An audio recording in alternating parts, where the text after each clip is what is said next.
হাসপাতালে ভর্তির প্রয়োজন নেই। অভিষেক বন্দ্যোপাধ্যায়ের কোনো বড় গুরুতর আঘাত নেই, এমন কোনো আঘাত নেই যে অভিষেক বন্দ্যোপাধ্যায়ের হাসপাতালে প্রয়োজন রয়েছে ভর্তির এবং বিশ্রামে থাকার পরামর্শ দিয়েছেন চিকিৎসকেরা। যেমনটা জানিয়ে রাখছি, কোনো বড় টেস্টেরও প্রয়োজন নেই, এমনটাও হাসপাতাল সূত্রে আমরা জানতে পারছি। বড় টেস্টের প্রয়োজন নেই। সোনারপুরে অভিষেককে এলোপাথারি 4টি ডিম ছোড়া হয় এবং তারপরেই হাসপাতালে নিয়ে যাওয়া হয়। হাসপাতালে ভর্তির প্রয়োজন নেই অভিষেক বন্দ্যোপাধ্যায়ের। আমার সঙ্গে অভিজিৎ চন্দ্র রয়েছে, অভিজিতের সঙ্গে কথা বলবো। অভিজিৎ, মানে তার মানে এটা স্পষ্ট যে এমন কোনো আঘাত লাগে যেখানে হাসপাতালে শারীরিক পরীক্ষা যেরকম প্রিলিমিনারি করা হয়েছিল, প্রাথমিক যে চিকিৎসা হয়েছিল, সেখানে ভর্তির প্রয়োজনীয়তা নেই, স্পষ্ট করেছে হাসপাতাল।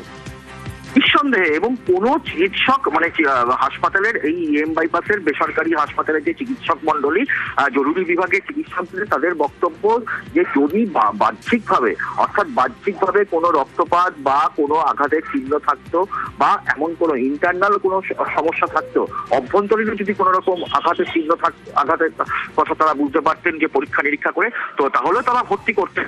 এবং তার শারীরিক অন্যান্য যে পরীক্ষা নিরীক্ষা, অর্থাৎ যে প্যারামিটার গুলো, যে ব্লাড প্রেশার বা অভিষেক বন্দ্যোপাধ্যায়ের অন্য কোনো যে সমস্যা যদি আগে থেকে থাকতো, সেগুলো যদি কোনো অবনতি ঘটতো, তবে তারা অবশ্যই ভর্তি করতেন। কিন্তু এমন কোনো রকম তারা কোনো পরিলক্ষিত হয়নি তাদের পরীক্ষায়, চিকিৎসকদের পরীক্ষায়।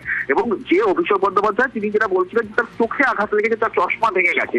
চশমা ভেঙে যেতেই পারে, তবে চিকিৎসকদের বক্তব্য তার চোখে এমন কোনো আঘাত নেই, বাহ্যিকভাবে বাইরের দিক থেকেও কোনো আঘাত নেই বা ইন্টারনালিও কোনো ইনজুরি নেই, যেখান থেকে তাদেরকে ভর্তি করতে হবে। চোখের যে দেখতে কোনো সমস্যা হচ্ছে অভিষেক বন্দ্যোপাধ্যায় বা তার শারীরিক অন্যান্য যে প্যারামিটার গুলো রয়েছে, অর্থাৎ সব থেকে আগে ভাইটাল প্যারামিটার ব্লাড প্রেশার, রক্তচাপ মাপা হয়। সেই রক্তচাপ মাপার ক্ষেত্রে কোনো রকম রক্তচাপের ক্ষেত্রে কোনো অস্বাভাবিকতা দেখা যায়নি, বা তার হৃদস্পন্দনের ক্ষেত্রেও কোনো অস্বাভাবিকতা দেখা যায়নি, বা অন্য কোনো রকম এমন কোনো শারীরিক সমস্যা বা গুরুতর আঘাত দেখা যায়নি যে যার জন্য ভর্তি করতে হতে পারে। কোনো গুরুতর আঘাত নেই।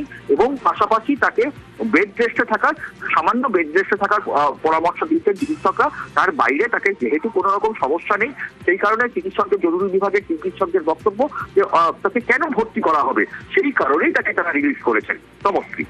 বেশ অভিজিৎ।